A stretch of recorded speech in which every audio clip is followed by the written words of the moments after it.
بسم اللہ الرحمن الرحیم۔ السلام علیکم ورحمۃ اللہ وبرکاتہ۔ سیریز نور رضا کی تابانی میں ایک مرتبہ پھر خوش آمدید۔ قسط نمبر 5 کے ساتھ حاضر ہوں۔ آج کی قسط نمبر 5 کا عنوان عشق رسول میں ڈوبا ہوا اعلیٰ حضرت کا نعتیہ ذوق اور مدینہ سے تعلق۔ جب علم عشق سے خالی ہو تو وہ خشک فلسفہ بن جاتا ہے، لیکن جب علم عشق رسول صلی اللہ تعالی علیہ وسلم سے لبریز ہو تو وہ احمد رضا بن جاتا ہے۔ عشق مصطفیٰ صلی اللہ تعالی وسلم اعلیٰ حضرت کی روح کی سانس تھی۔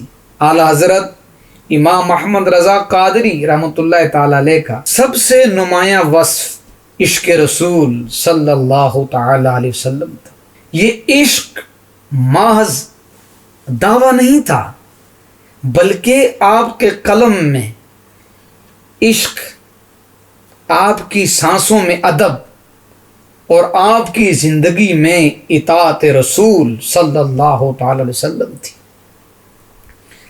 آپ کی نعت گوئی کا کوئی اور مقصد نہ تھا، آپ کی نعت عشق کا اظہار تھا۔ اعلیٰ حضرت کو نعت گوئی کا وہ الہامی ذوق حاصل تھا جو کم ہی کسی کو نصیب ہوا۔ آپ نے 2000 سے زائد نعتیہ اشعار کہے جن میں عشق، عقیدہ، ادب اور فصاحت کا حسین امتزاج پایا جاتا ہے۔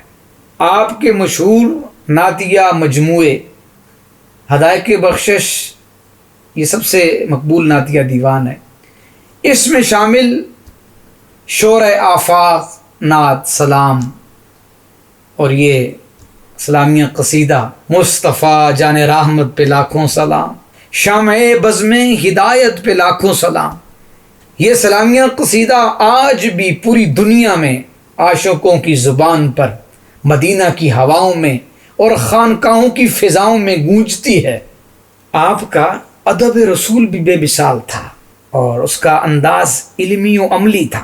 اعلیٰ حضرت نے صرف شاعری نہیں کی بلکہ عشق رسول کو علمی بنیاد بھی عطا کی۔ آپ کی کتاب الدولۃ البقیہ بالمادۃ الغیبیہ، اس کتاب میں آپ نے علم غیب نبوی صلی اللہ علیہ وسلم کو 100 سے زائد قرآنی، حدیثی اور عقلی دلائل سے ثابت۔ صرف یہی نہیں بلکہ دیگر موضوعات جیسے نالن پاک کا ادب، مدینہ طیبہ کی خاک کا احترام، ادب مصطفیٰ صلی اللہ علیہ وسلم کے تقاضے، توہین رسالت سے اجتناب کے فتاوی، مدینہ منورہ سے تعلق۔ اعلیٰ حضرت کا دل مدینہ کی گلیوں میں دھڑکتا تھا۔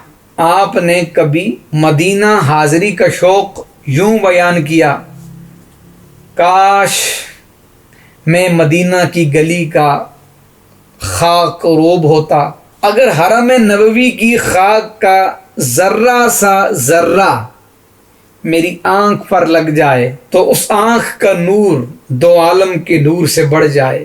ایک واقعہ عرض کرتا ہوں مدینہ کے ادب کے لحاظ سے۔ آپ حج کے سفر پر روانہ ہو رہے تھے۔ جہاز میں مدینہ طیبہ کی سمت آتے ہی آپ نے جوتے اتار دیے، قلم بند کر دیا اور ہر طرح کی علمی بحث سے اجتناب کیا اور فرمایا، یہ وہ زمین ہے جہاں جبرائیل بھی ادب سے سر جھکاتے ہیں۔ اور آپ کی عشق میں غیرت تھی اور باطل فرقوں کا رد آپ نے کیا۔ اعلیٰ حضرت کا عشق رسول محض داخلی کیفیات نہیں تھی، بلکہ جب کسی نے نبی کریم صلی اللہ علیہ وسلم کی شان میں گستاخی کی، آپ نے قلم کو تلوار بنا لیا اور حسام الحرمین لکھ کر باطل فرقوں کا فقہی و علمی رد کیا۔ آخر میں اپنی گفتگو کو اختتام کی طرف لاتے ہوئے عرض کرنا چاہتا ہوں، جہاں عشق سجدہ کرتا ہے وہاں علم تعظیم کرتا ہے۔ احمد رضا نے عشق کو علم بنایا اور علم کو عشق کا نوکر بنا دیا، اس لیے وہ امام بھی ہے، عاشق بھی، مجدد بھی اور خادم مدینہ بھی۔ نور رضا کی تابانی سیریز کی 5ویں قسط کا اختتام ہوا۔ انشاءاللہ کل پھر حاضر ہوں گے نور رضا کی تابانی سیریز کی 6ٹھی قسط کے ساتھ، جس کا موضوع ہے اعلیٰ حضرت کی تصنیفی خدمات، 1000 سے زائد کتابیں، علم کا خزانہ۔ والسلام علیکم ورحمۃ اللہ وبرکاتہ۔